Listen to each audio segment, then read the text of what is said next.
Behind me, I have an E92 M3 S65 engine. What I'm about to tell you right now also applies to the S85 engine from the M5 and M6. Come check this out.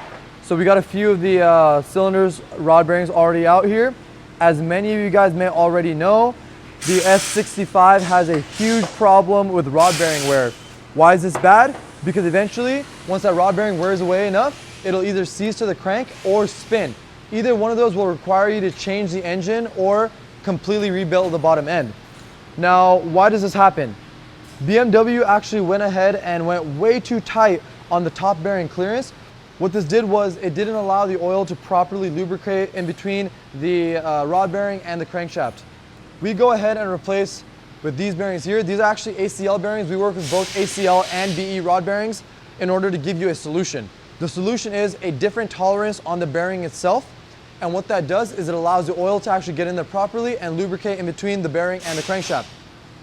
Isaiah is actually using some Redline assembly lube and lubing those bearings up so that when the first startup occurs, there's actually some lubrication in there, because obviously it takes a second for that oil to seep in.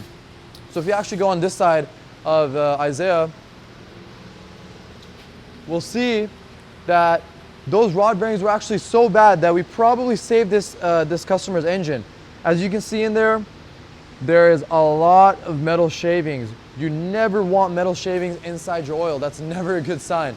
So this customer is very lucky that he brought us his car when he did, because if he didn't, this engine would have likely started knocking very soon, maybe even scored the crankshaft, and at that point you're either swapping the engine or rebuilding this engine. You guys may be wondering what it costs to do this service. So this service will cost anywhere from $2,000 to $2,500 here at SSR Performance. We make sure it gets done right and gets done right the first time.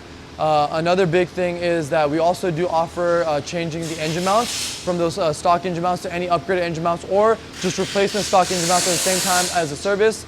The reason is because we already have the subframe removed, and it does not really take us that much longer to just swap those out for you. Just so you guys know, if you wanted to replace your engine or rebuild your engine, you're talking upwards of $15,000. So what we say is it's kind of just insurance for your car. It's like any warranty that you ever purchase.